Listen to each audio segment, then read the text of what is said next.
Hello everybody and welcome to the world famous Rye House circuit, where tonight I'll be driving in the Midweek Thrashup. Format tonight is a 45 minutes of track time, 15 minutes of practice / qualification, and then a grid start race for the remainder of the time. The track is 950 metre long with 9 corners, some really tricky sections to get right out there, and this will be my first time on the circuit, and looking at the drivers around me, I'm going to be in for a tricky evening.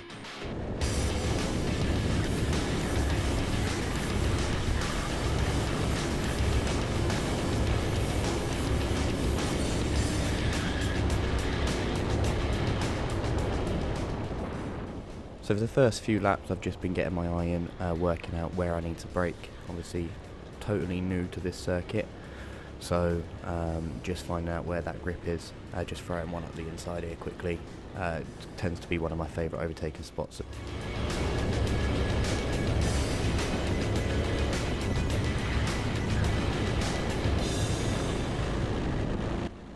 This corner here tended to be the trickiest for me. I just couldn't ever seem to get it right. Obviously I'm alongside another car here, but just coming out of this corner I find it so difficult.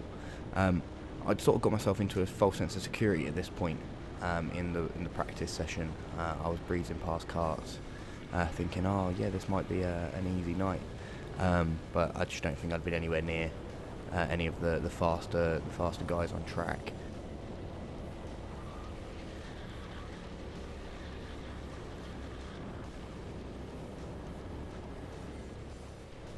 So coming up here is the first of two big moments in this practice session for me. Coming through the fast, almost flat out chicane, you can see there's a car right there in front of me. Just managed to avoid it. Tyres absolutely screaming at me, but just managed to avoid it. I think that would have been a nasty accident if I had gone head first into it. But as you can see now, a massive gaggle of carts in front. This is just one lap later. And you see big accident in front of me, and I've got nowhere to go, and slam right into there. Big fire, lots of death. That came right at the end of the quali session. Yeah, slightly painful. I managed to get through it, and it didn't really affect me going into the race.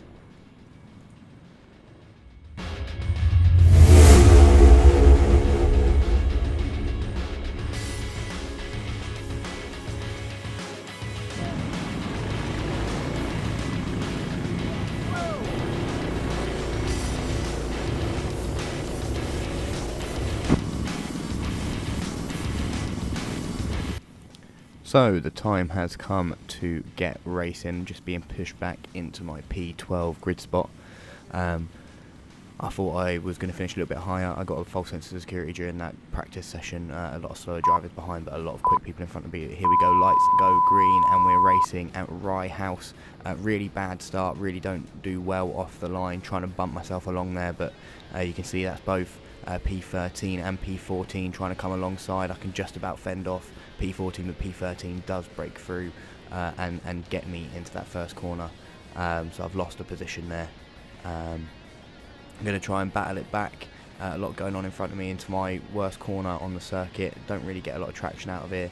You can just see that 26 kart just comes across and smacks my front end, and I lose another position. So that is P14 getting past now as well. Try and dive it back up the inside, but there's just not enough space just yet.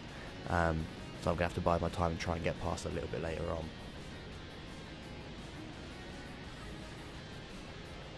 So that's kart 26 there, trying to throw it up the inside through the chicane on 11, but I managed to sneak back through and regain P13. With kart 11 ahead of me now is my next goal, and I'm going to line up a move to go up the inside of the hairpin. My favourite move on the track, late on the brakes, nice and tight to the apex, and that's P12 regain, back to starting position and building my way back up the field.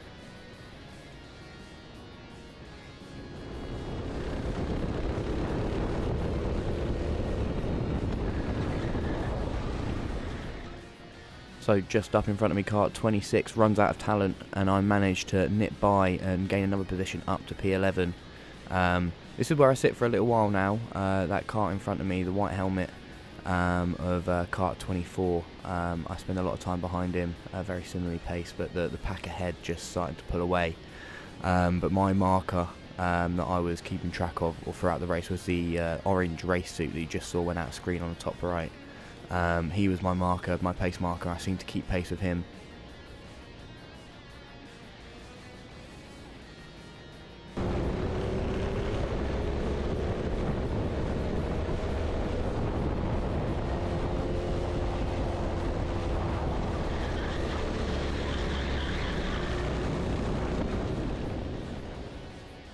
So it's come to lap 8 now. I'm finally just gearing myself up to make the move on kart 24. 5 laps I've been behind him now. I try it first. I dive up the inside into my favourite braking zone. One big hairpin, and then he's going to come back at me from the second hairpin. And we're going to go wheel to wheel and drag race it down to the tricky left-right corner. It's flat over this first corner on the left. And then I've left him enough space on the inside there to keep racing. Push a little bit out wide, but it's fine. It's Rubbin's racing at the end of the day. I get the position up to P10. Kart 1 in front of me has a little wobble. As he sees the kart in front of him wobble, I managed to get around that and gain a position up into P10.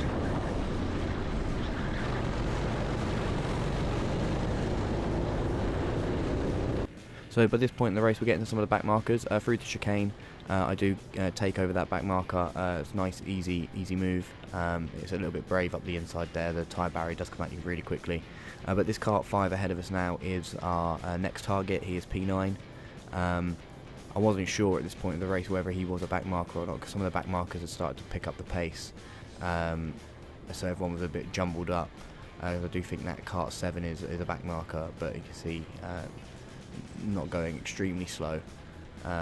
Maybe through there going extremely slow, but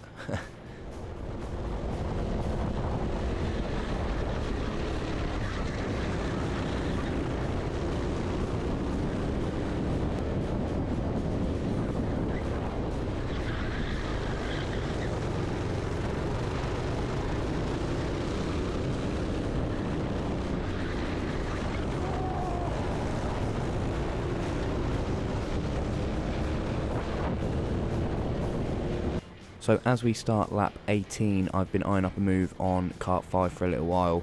I can see there's a slow moving kart 14 back marker up ahead. I decided to take the inside line. It's a double overtake. I'll call it a double overtake, even though it's technically for one position. Cheeky double overtake into my favourite overtaking spot, and then through my worst corner. You can see one of the karts fighting back there. I think it's kart 5. It's hard to tell from the footage. I don't think I ever got a good look at it, but I did manage to hold position. Gave enough space on the inside in case he was still there, but nothing doing.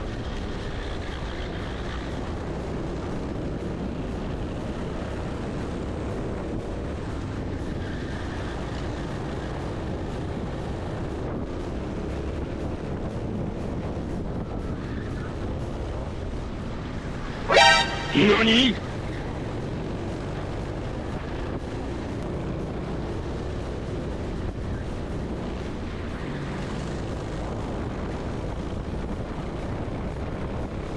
So for the last couple laps, I've just been traversing some back markers.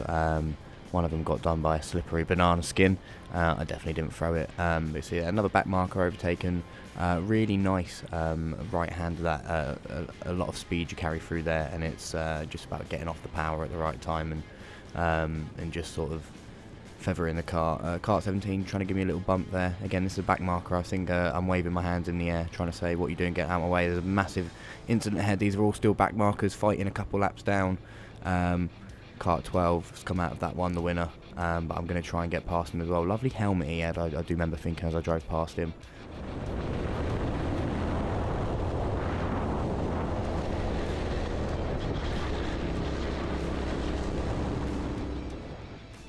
So coming towards the end of the race, I didn't think I had much opportunity to gain another position, but this kart 6 in front of me looked like he had a small accident. Definitely is P8 at the moment. Give me a little thumbs up. I was speaking to him before the race, obviously turning up to a go-kart circuit on your own. It's always nice to have people come over and engage in conversation. It's really quite nice, and super friendly people down at Rye House. Definitely going to go back for another race, but he does prove to be a little bit faster than I am. So once I am behind him, I just don't ever seem to really to stay with him. I mean, I always keep him in my sights, but I just never get close enough to mount a full-on attack.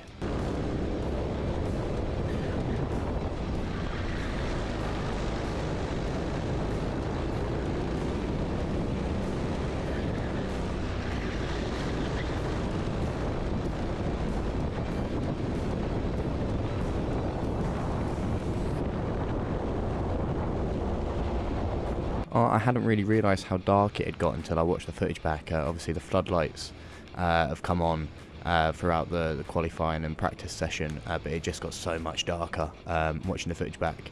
But being there, I love a bit of night racing, the sparks flying off the bottom of people's carts just there, and you're actually about to see the leader of the race come past here, so I do get lapped here on the final lap. Very quick driver, so I checked the timing sheets after. He was about 1.2 seconds faster a lap, which, you know, isn't insurmountable. I mean, like I said, it was my first time at the track. I did try and watch him a little bit, just see what he was doing, and, you know, he was very good, and I couldn't keep up. So I did try and mount a small attack at the end just to unlap myself. There was a lot of traffic ahead of him, so I knew that he was going to be held up. But he sort of managed to traverse it well enough to not let me have a sniff at get back pass. But as we come across the line here, that will be the checkered flagged wave for the leader of the race. As I've been lapped, that will be me coming into the pit lane as well, finishing P9. The second half of the race was slightly uneventful. I didn't really have much opportunity to get any higher. I think I was on pace with the guys ahead of me. If I just had a better start and had stayed with the pack in front of me, I would have had a much better time. But thank you guys for watching. Really appreciate the support. If you could leave us a like and you could subscribe to the YouTube, that'd be fantastic. I'll hopefully be back next Thursday for a new league race, but if not, I'll see you in the interim with some other track action.